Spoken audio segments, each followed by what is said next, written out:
Hey, it's Jules, and today I'm going to be talking about Divergent, which just released about a week ago. So I'm going to be talking about it because I feel the need to.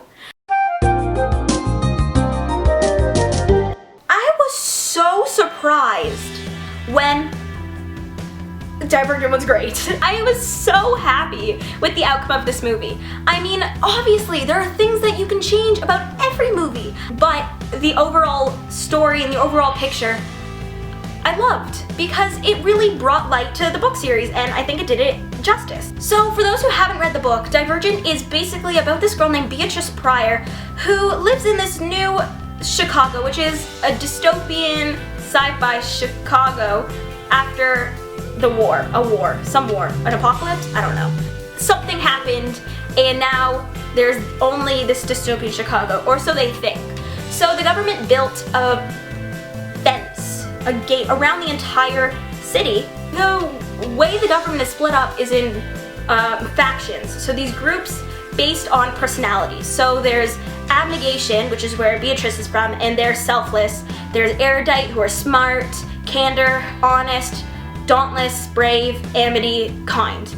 And you're born into a faction, and when you turn 16 you can take an aptitude test to figure out where you belong. So their saying is faction before blood. So you go where you feel you belong before you think about your family. So one of the first scenes is the aptitude test. And I love this part where Triss walks in and there's this huge mirror and she's staring at herself for a split second and turns back because she realizes she can't really look at herself in the mirror. And then Tori goes, what's with like abnegation and mirrors? And then she goes, we don't care for vanity.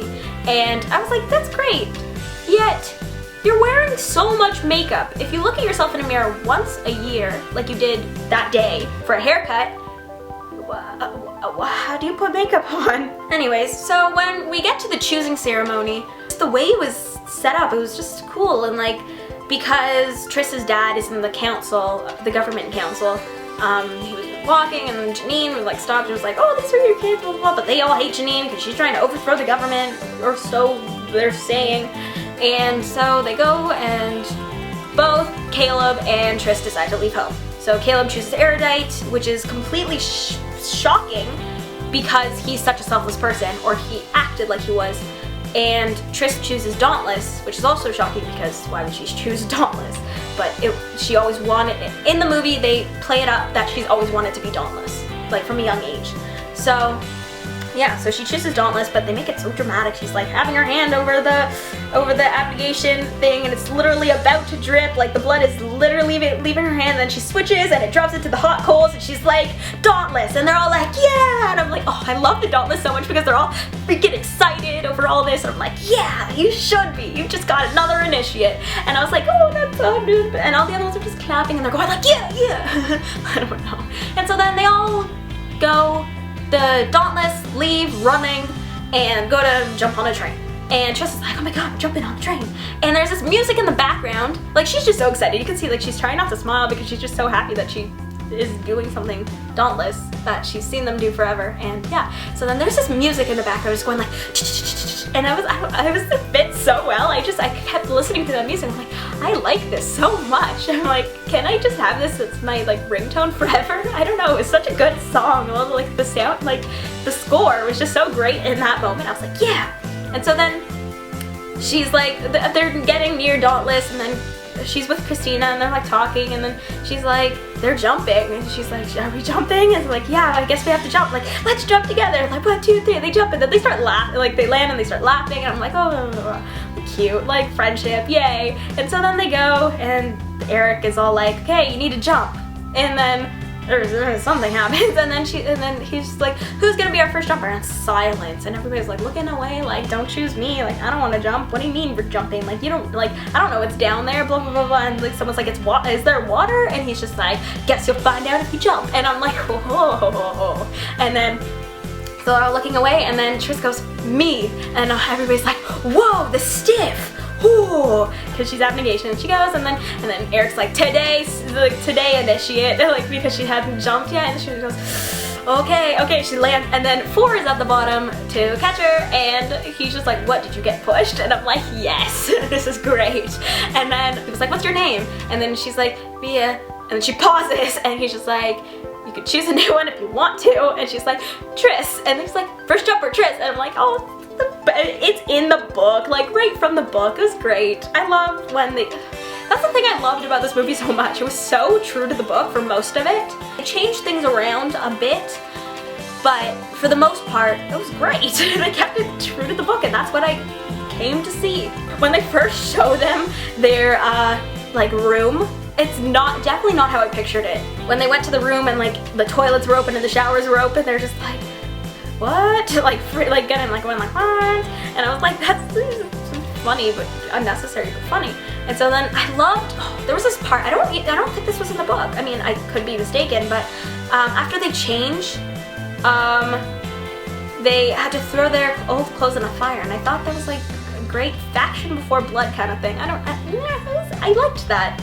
I mean, it was very real in that moment. It was just, I don't know, I thought that was great. In training, she gets chosen as like the first jumper, goes up to fight the last jumper. What I didn't like about it was she literally gets beaten to a pulp, and after the scene, she's having an ice pack. When she takes it off, there's like a single black strip. Like, it doesn't look like she got beat up. I mean, they were very mild with their gore in this movie.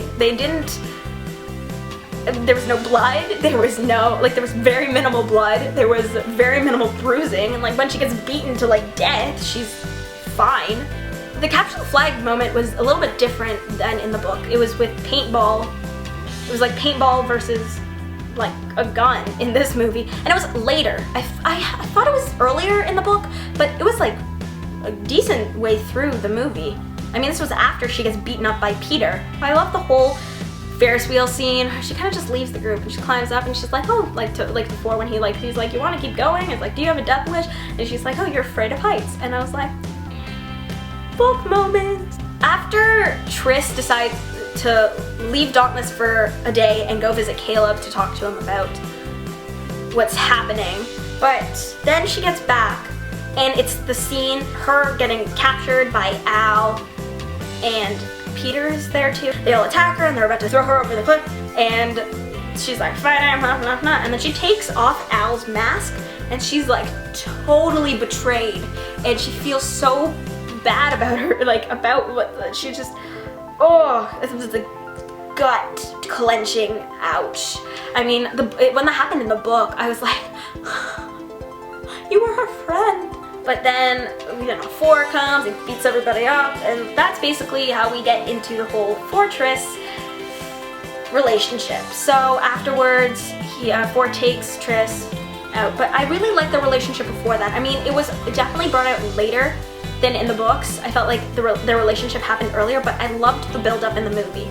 So yeah, so like when that happened and their relationship builds, and then the makeout scene, and okay, this is what I wanted to talk about. The kissing scene where she's like talking about his back tattoos, and then he's just like, I want to be everything and not just one thing, and what divergents are. And then all of a sudden they kiss, and I'm like, well, that was a hot kissing scene, but besides that, pop music. Why? Why blast pop music during the scene? It just kills the mood. It's so cheesy. I've never seen something so cheesy in my life as blasting pop music over a kissing scene or an emotional scene. Oh my god, that like hurt my inside. Please stop. Like, stop with the pop music in movies that don't need them. When she's in her simulation and Forrest's just like, how'd you do that? And then when she goes into his sim, oh, that was so much better played up than in the books, and it's just like, how would Dauntless do it? Like, I was like, that was so well done, that part, that entire, and just all the special effects were just so great. I was so impressed. I mean, just when we're going through Chicago, I mean, they actually filmed it in Chicago, but Chicago doesn't look like that. It was so good. And her sims were so great, especially with the birds. Like, oh my god. So in the final sim that she's in, like her final stage of testing, and so the birds, and then she's like thinking about like she can't do it like how a Divergent would conquer it. She had to think in a dauntless mindset. So the way she like escapes the birds, the way she does all these things, and she's like, and oh my god, but the end where she gets to like the new fears that she didn't know she had, like with the intimacy, the fear of intimacy, I thought that was, they did it well. The way it was done, you could tell what her fear was. And then afterwards, when she thinks she's done, and she's like, did you see that? And then like, Janine hands her a gun, she's like, you know what to do, and she had to shoot her family. So then she like turns away and she shoots, and then she wakes up. And I was like, that was great. That was like, it was well done. I was happy with that. But I mean, then Janine's like looking at her and then talking to the erudite people, and then, yeah. Okay, so then after that, they get all these trackers put in, which is, yeah, what happens in the book, a little bit differently, I think. And then, so that night, basically, she hears like, Triss hears rustling, and then she sees people like getting on. She's like, oh, because what doesn't happen in the book is like Ford tells her what like he thinks is going on, and then that night, like all these, they get the thing injected, and they have she sees all these mindless zombies, and like because they're being controlled. So she gets up and she like continues, and she does what basically they're all doing, but she was obviously awake where they're all not conscious. So yeah, and then Triss is like, no. But at this point, she doesn't know really if Ford is Divergent.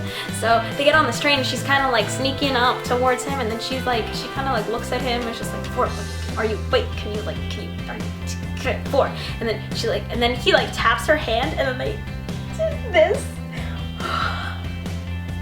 Fortress. So, okay, they get into abnegation, and they're still mindless zombies following orders. She gets shot in the arm, and then they go into Janine, and Janine's looking at Ford and Triss and going like, oh, like I didn't expect this, especially from Triss, like I didn't expect she was a Divergent. And then he's like looking over Ford and looking at Triss, and then touches her wound, and she's like, oh, like the test results will be inconclusive, she can like, you like get rid of her. And then she's like, no, and then they get separated, and then oh, sadness. And then so she's running, and she's about to get shot, and then her mom comes out and shoots her, the people about to kill her. And then she runs, and she's like, I knew you were dauntless. And then they go and they run, and they're shooting people, and blah blah blah. And then they go around the corner, and then she has to shoot Will. See, that was a painful thing, even in the book, when she had to shoot Will. I mean, like, she needs to put herself like first, but she doesn't want to, because that's the selfless part of her, and she does it to protect her mom and her, and then they leave, and then her mom gets shot. And the thing I didn't like about the movie is after someone was killed, they didn't leave us with enough time to grieve. And the whole point of emotional scenes is to really get your viewer invested in the emotional scene and to get them to cry. And the thing is, we didn't have enough time to grieve the loss of Triss's mom before she had to keep moving. And then she goes, finds her dad and her brother and Marcus and a bunch of other abnegation that escaped. And the dad's just like, your mother? And then she didn't say anything, and he understands and hugs her, and then Caleb walks out, and he's just like, oh no. And then I'm about to cry again, and then all of a sudden they start moving. And I'm like, okay, so tears gone. And all of a sudden, Triss's dad's dead. I'm like, looking there, I'm like, oh my goodness, like I knew it was gonna happen, obviously. And then Caleb's there, and they're about to cry, and like literally about to cry again, and then scene cuts, goes into the room. Then she sees Ford, and then she unstraps him, and all of a sudden he goes to attack her. And I'm like, oh great, he's under a sim. Great. And I'm just like, don't kill her.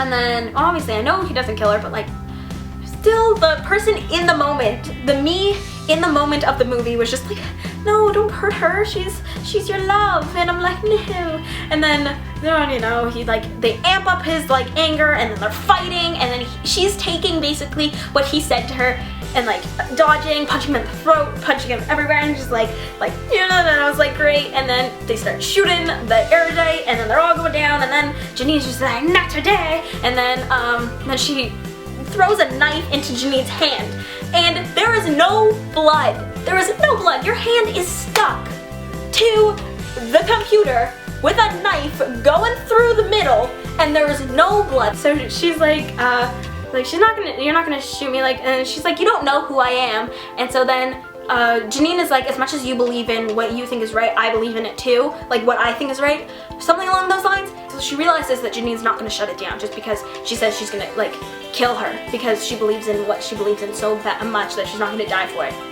So then 4 sees the tracker on the ground because Tris like kind of like goes like, look at the tracker, like look at the thing, and like so he takes it, throws it to her like this whole thing of takes it, jabs it in the neck, and she's like, to shut down the thing. And so then she takes the knife out and Janine shuts it down, and then all of a sudden Sim like wakes back up and she's like, no, get it back. She like smacks her in the face and all of a sudden Janine's down. I'm like, okay, wait, did you kill her or is she just unconscious? I'm really confused. They go, they escape, and then they hop on a train, and then the cheesy voiceover comes and she's like, we're factionless now, we don't know where we're gonna go. And I'm like, oh, you could have so done without that. Overall, I really loved the movie. Let me know in the comments what you thought of Divergent, the books or the movie. Do you want a sequel? Is there gonna be a sequel? Thoughts on a sequel? What do you think is gonna be in a sequel? Comment down below. Give this a thumbs up if you want me to do more reviews / talks about movies, book adaptation movies. My name's Jules, this is my channel, and I hope you have a fantastic day.